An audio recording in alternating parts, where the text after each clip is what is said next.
Welcome, everybody. I've been thinking about story, symbolism, Christian theology, and psychology a lot recently. And what I'd like to do today is present to you a presentation which aims to bring together some of these themes which are on my mind. The presentation is entitled Christian Symbolism in Harry Potter, the Serpent, and the Seed of Eve. What follows are three sections. The first section, I'm going to be looking at a story told in the book of Genesis, an ancient story. In the second section, I'm going to be looking at a more modern story, which is the story told in the Harry Potter books and films. And the third section is going to be taking a deeper look at some of the underlying patterns at work in both of these stories. You know, the word symbol means to throw together. And so kind of the aim of this presentation is to throw together an ancient narrative and a modern narrative and see if through this process we can intuit the underlying symbol, the underlying pattern, and the meaning being conveyed by these stories. So without further ado, let's get into the presentation. We're going to start in the book of Genesis.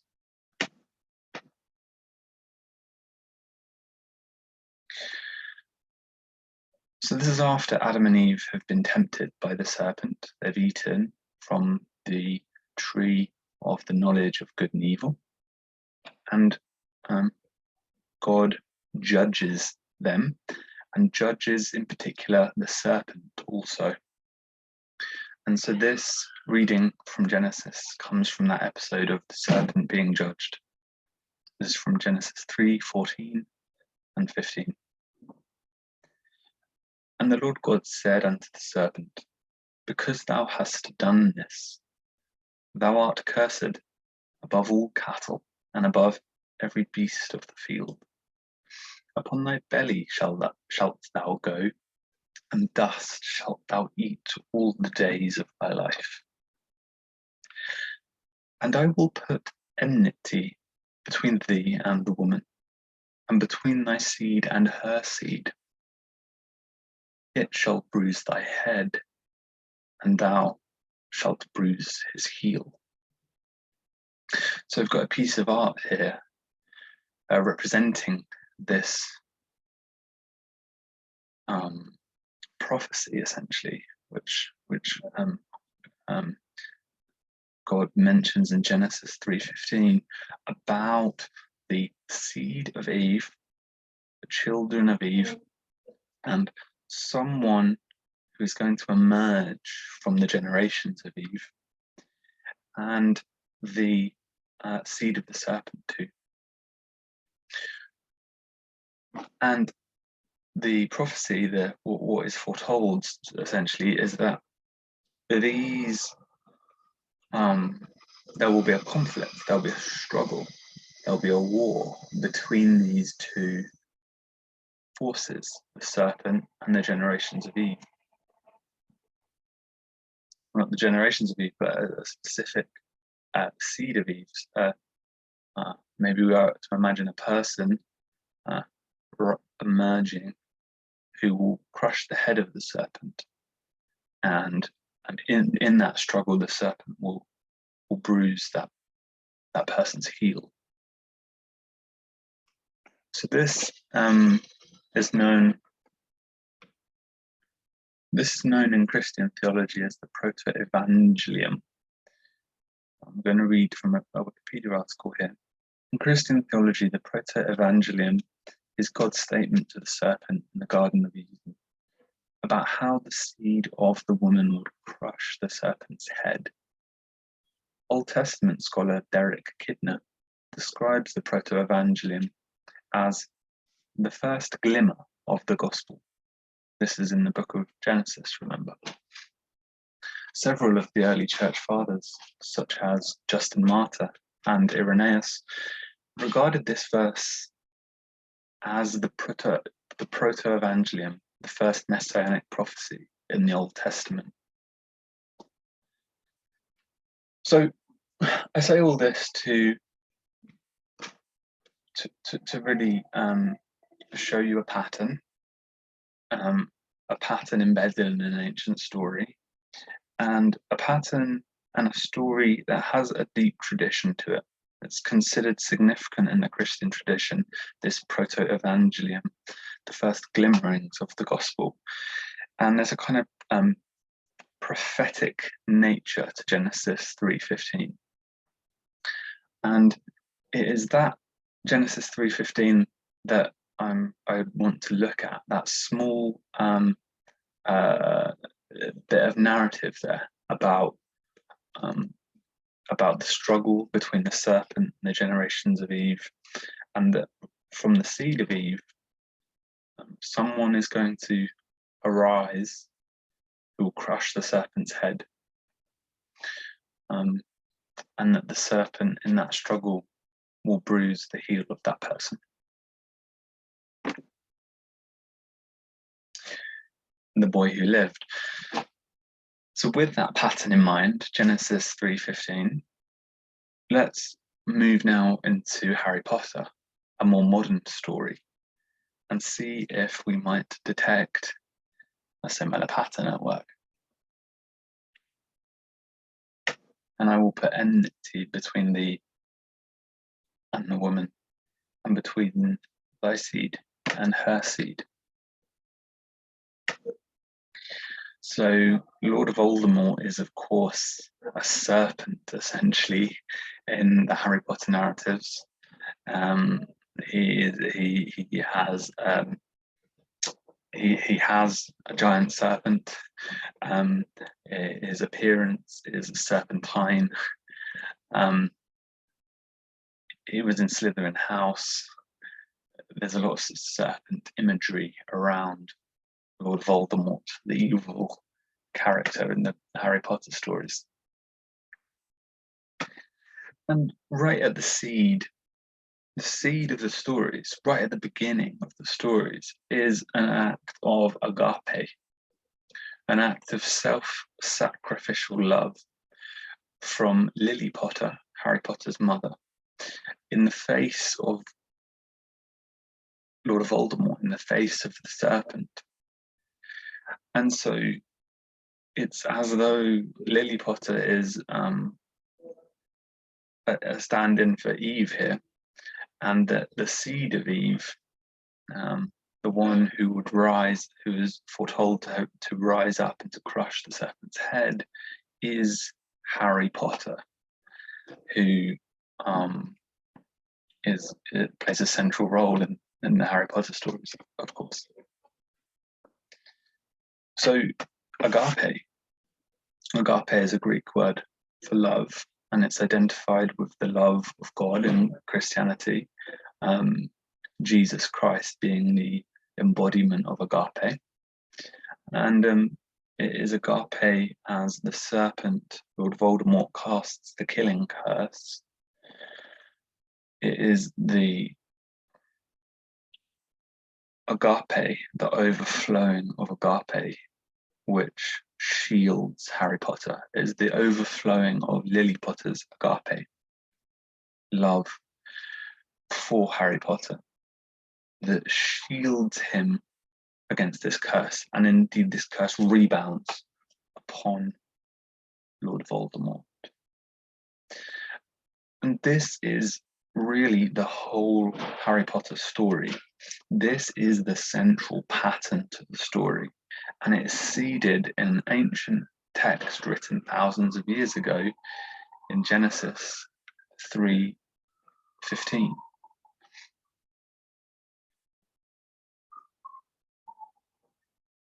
Because Harry Potter is the seed of Eve. Harry Potter is the one who will rise up and crush the head of the serpent, and the serpent will bruise his heel. The scar image is an indication of that bruise.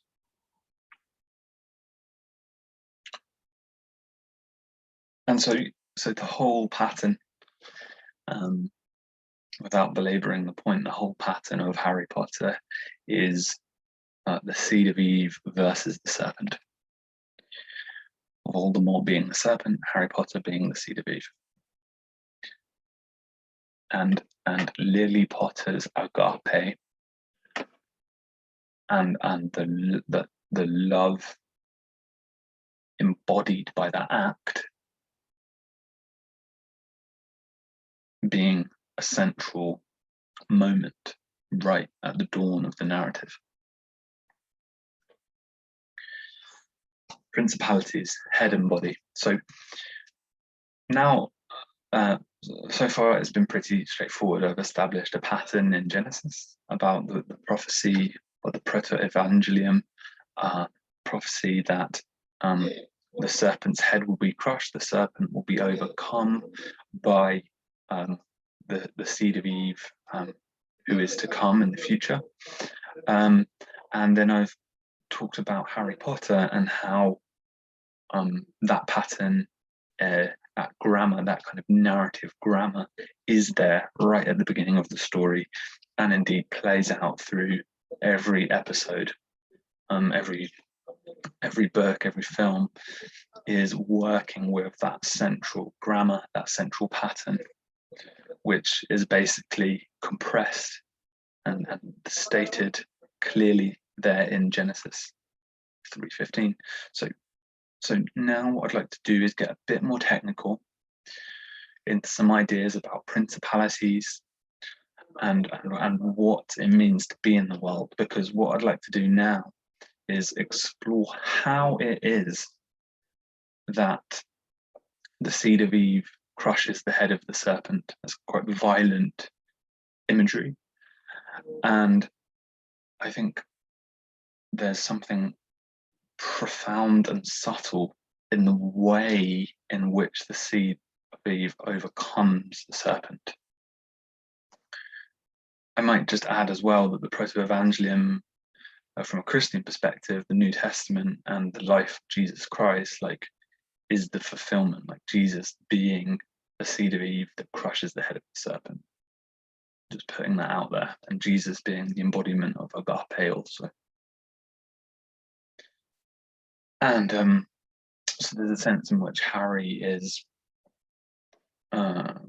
conforming to that pattern or embodying that pattern also. But yeah, so what I want to look at in this section is kind of the mechanisms of how the heel of the seed of Eve is bruised, and then how the head is crushed of the serpent. So principalities, head and body.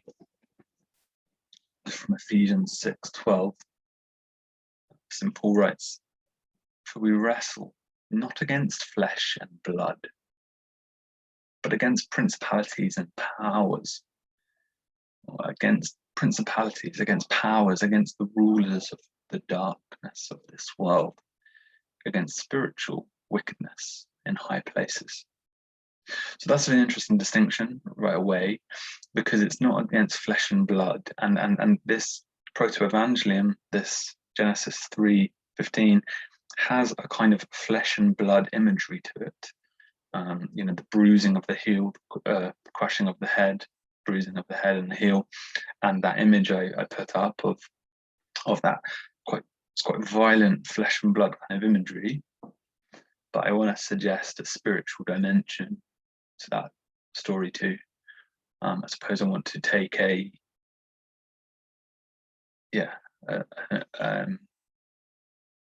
symbolic reading of it, essentially. So I'm drawing on a book now called The Language of Creation by Matthew Paget, and it's an amazing book, and it's a commentary upon the symbolism in the book of Genesis. And I took a very specific part out, and I'm going to read it to you. Adam's head represents the first principle, wisdom, as the source of meaning for the body. The role of the head is to provide a unifying principle, to answer the dark subconscious enigmas of the flesh. in exchange, the body expresses and supports the head with the actions of the arms and the legs. So without getting too deep into this is a symbolic grammar, a symbolic image that I think is going to help us with our interpretation of the stories, the story in Genesis and the story of Harry Potter. Because the idea is that identity is head and body. Head directs and offers meaning, and body supports and expresses. So the head, I'm going to go to the shop, have the thought to do that, and then the body walks me to the shop. And the idea is that the microcosm of the human being, or Adam, is a union between heaven, head, coming from above, below, and body, or heaven and earth, like heaven and earth, head and body, and that the microcosm of the human being is the place where these two principles meet. And so Mathieu Pajot traces this pattern in an amazing way, in a way that I find deeply impressive, across multiple narratives within the book of Genesis. And it intuitively makes a lot of sense to me, this pattern, this idea of head and body. Anyway, the reason I wanted to share this image and the symbol with you guys is because that's part of Genesis 3:15, isn't it? The idea of the crushing of the head and the bruising of the heel. You've got symbolism at work there, that in the struggle between the serpent and the seed of Eve, the seed of Eve is victorious because it crushes the serpent's head. It crushes the source of meaning for the body, essentially. You know, the ruling and unifying principle is dissipated. And there's a victory in that. So I wanted to make that, to clarify that. Yeah, so here we go. I've got a few diagrams here. The idea, it shall bruise thy head and thou shalt bruise his heel. My understanding of this symbolically is that it's you can, I've done my diagram here, you can live with a bruised heel if your head is intact, but you can't live with a bruised head, essentially, because the whole body fragments, it loses its unifying spirit.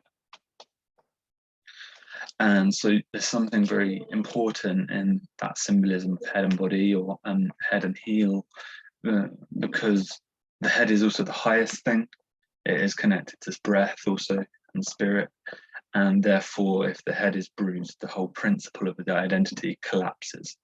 And so the idea is that the principle of the principle of evil, because the serpent is associated with evil, is associated with Satan, actually.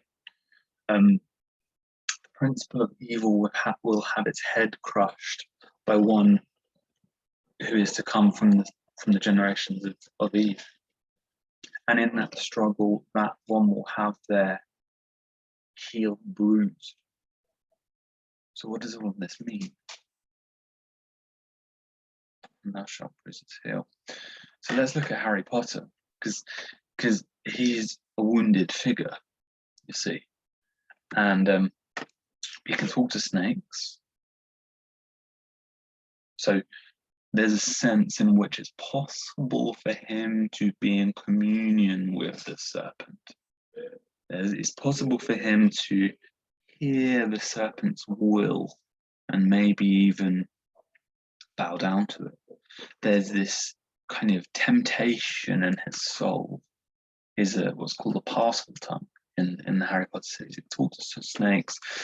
He comes to Hogwarts, and then the local embodiment of the snake, Draco, who is of course destined for Slytherin, tempts him once more and says, come, join us in Slytherin. Choose your friends wisely. I think it's before the Sorting Hat. For any Harry Potter fans who are going to correct me, it's before the Sorting Hat. But we know that the Draco is the representative of Slytherin House. And so there's a temptation here. So there's a temptation with the snake. There's a temptation with the snake again, just wearing another mask. Oh, and there's another temptation because the Sorting Hat, the principle which sorts the newcomers to Hogwarts, even says you could be great, you could be great in Slytherin. Great. Please remember this word, great, because there's a temptation to power. Temptation to power is probably the best word. A temptation to supremacy, greatness, dominance, all of those things. And this is kind of connected to the snake and the fact that he can hear the snake, etc. He can also, of course, open the Chamber of Secrets. And the one who, I'm going to get my Harry Potter story wrong here, but basically there's a giant snake living in the Chamber of Secrets, and Harry's a Parseltongue. He can speak to snakes. The Sorting Hat thinks he's destined for Slytherin. So there's all these suggestions, that Harry could be great if he embraced the serpentine aspect of his soul. And this is kind of like the part of Lord Voldemort that is within him. Something like that. It's like the part of Lord Voldemort that is within him, the part of the serpent that is within his heart. When Sirius Black is killed, Harry is overcome by rage, overcome by wrath, and is even possessed by the spirit of Voldemort in his rage, in his wrath. And this whole pattern I'm laying out here is essentially a temptation to the serpent. And this is how I'm understanding, and thou shalt bruise his heel. Because Harry is tainted by this temptation to look down on others, as Draco does, to look down on others, to assume pride, to assume supremacy, to assume ultimate power. He is even in the wizarding community regarded as potentially the most powerful wizard that could be, except for Lord Voldemort. And so there's this temptation, there's this idea that if he were to, there's all these similarities between Harry and Voldemort. And if Harry fully embraced his power, if he fully embraced that, then he could be great, as the Sorting Hat says. So that's part of the bruising of the heel. But what about the bruising of the head? How does Harry bruise the serpent's head? Does Harry bruise the serpent's head? Because it's not obvious at all. It's not really obvious at all, because Voldemort does if the head and the body, like the principality of Voldemort being the head of the organization, and the Death Eaters and all those that are doing his will being his body, the principality of Voldemort does indeed cut the head off multiple points of resistance against it. The first is, of course, the head of Dumbledore. So, Dumbledore is a head, right? He is the head of Hogwarts.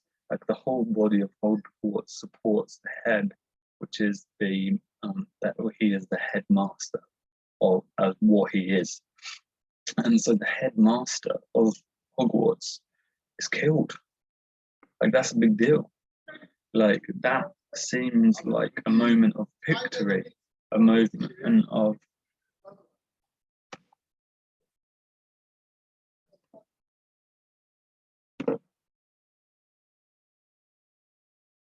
sorry, it's a bit noisy here, but hopefully I can continue without losing the flow. So big deal. The head of Hogwarts is killed. So, and whereas the head of the Death Eaters, Voldemort, remains intact. So from all appearances, Voldemort's winning here. You know, Snape also becomes the head.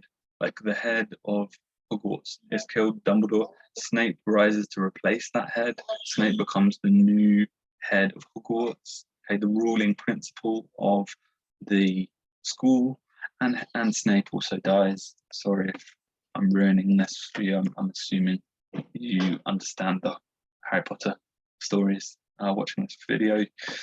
And then of course Harry dies. And what I want you to notice is that each of these people, Dumbledore, Snape, and Harry, are embodying agape. Agape, self-sacrificial love. They're embodying the pattern of the love of God. They're embodying the pattern that Lily Potter seeded right in the beginning. Harry is alive because of agape, and Dumbledore and Snape and Harry are paying homage to the spirit of agape. But on the surface, you know, Harry is the head of all resistance. Like Harry is the true nemesis of Voldemort, the nemesis of nemesises, like the true head of all possible resistance to Voldemort. So the whole narrative is like the head of Hogwarts chopped off, Dumbledore. The head of Hogwarts rises against Snape, chopped off. Hogwarts is done. Harry, he is the only one left to resist Voldemort. Head chopped off. So in terms of the head and body thing, we said that the head is the unifying meaning, the unifying identity, the unifying principle, which orders the body. Like, so Voldemort's one, correct? Because he has just sliced off 3 crucial heads of which represented the only possible means of resistance to his will. But then there's this phrase I wanted to read to you guys. This little dialogue between Harry and Voldemort. Harry says, I know things you don't know, Tom Riddle. I know lots of important things that you don't. Want to hear some? Before you make another big mistake? And Voldemort replies, is it love again? Dumbledore's favourite solution, love, which he claimed conquered death. So what will stop you dying now when I strike?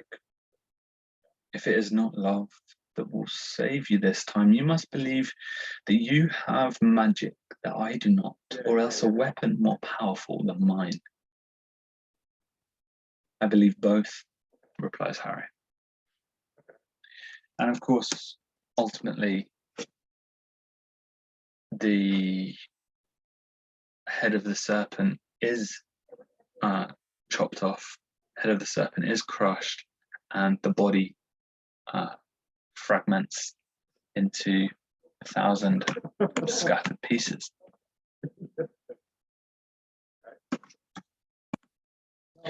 So what I'd like to suggest is a dynamic at play here, and it's a very deep pattern. It's a very deep pattern. It's very deep symbolism.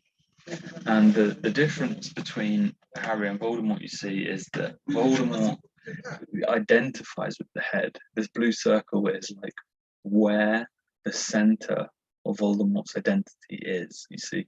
So it's kind of like Voldemort is the head, like or Voldemort thinks he is the head, like he kind of supplants the role of the true head. And so that is the basic dynamic of pride. And in Christian theology, pride is chief among the sins. Like pride is like the seed of all sin, like all sin flows from pride. And so Voldemort, you see, is always looking down. And it's the same looking down that the serpent that crawls on the ground is looking down. It's because it's a lowly beast that's slithering on the ground, is looking down like this and lives underground.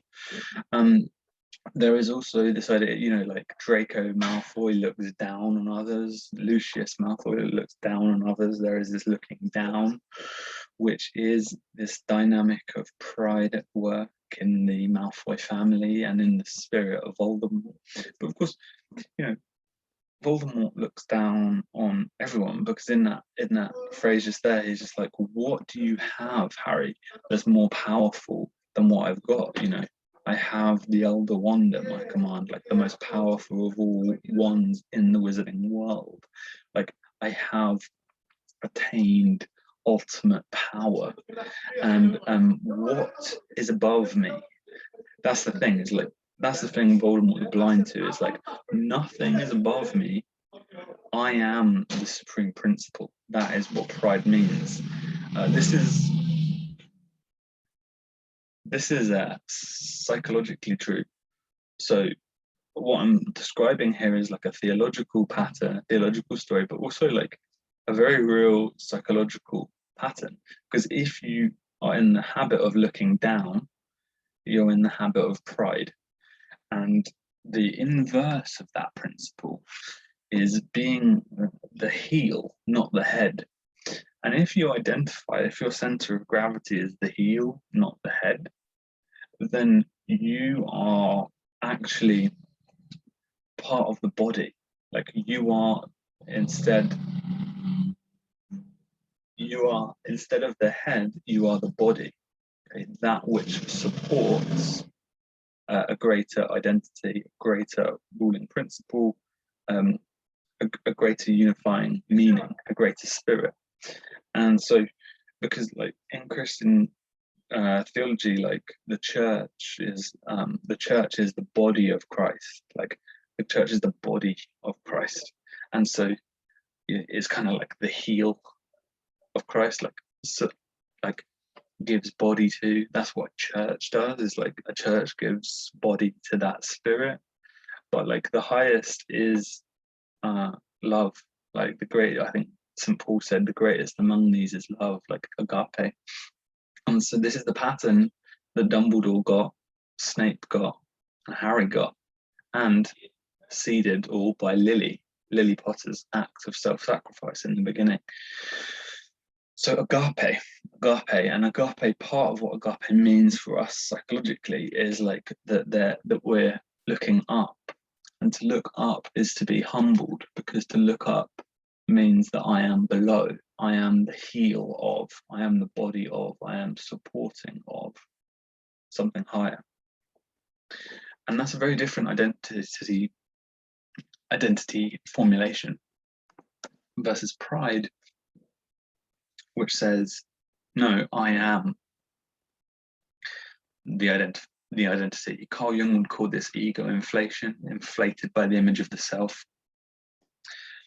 But it's a pattern of pride versus a pattern of humility, and humility through the receiving of agape, like this receiving of love from up on high.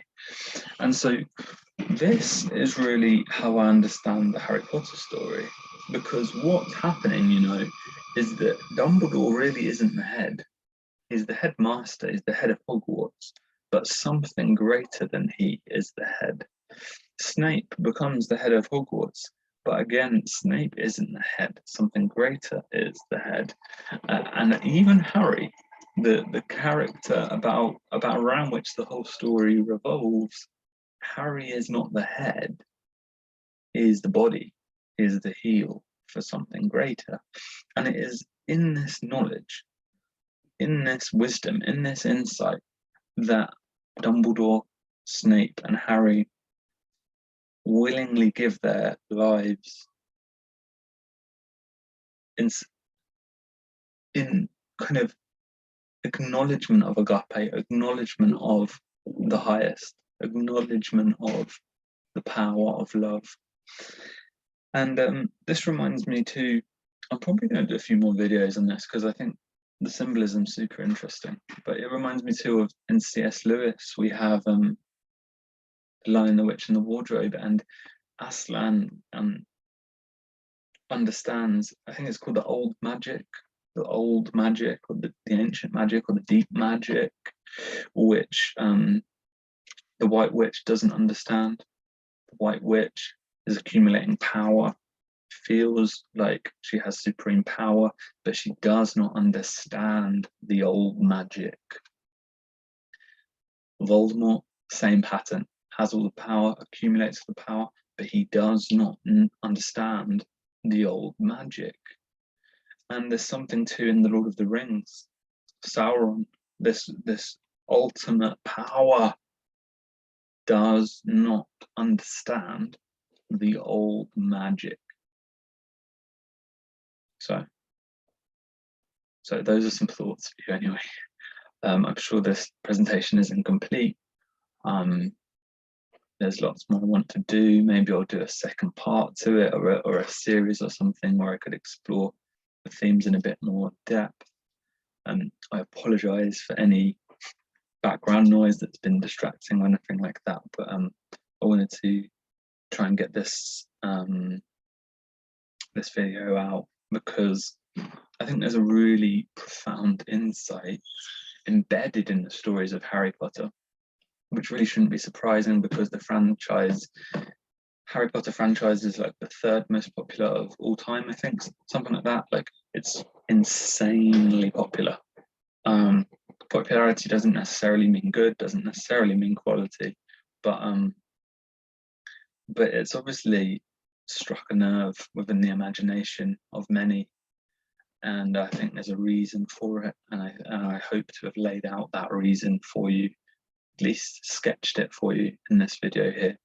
And I think it's drawing on Christian theology, Christian patterns, the protoevangelium, this prophecy in Genesis 3:15, the serpent and the seed of Eve in a struggle. And I think with this image, with this frame in mind of the struggle between the serpent and the seed of Eve, and the overcoming of the serpent by the seed of Eve, keep that image in mind, and then keep this idea of head and body in mind, and then keep the idea of head and body in the mind of a hierarchy. Because, you know, if you identify that your head, like your ruling principle, is the ruling principle, well, that's narcissism, that's pride, that's ego inflation, that's ego, what we call. And contra to that is, if you understand your head, your whole being, as actually a body of something greater, you know, that is the basis of communion. That is the basis of love, genuine love, coming together in service of a thing higher, and the receiving of the grace of that thing higher, and the world renewing power of that grace. And that is the old magic. That is the secret in these stories. And it's a powerful secret, it's a beautiful secret, and it's a beautiful story. So hope you appreciated this video. Would love to hear any comments. And yeah, I think I'm going to continue along this theme. I think there's some really fertile ground here to be explored. Thanks for listening.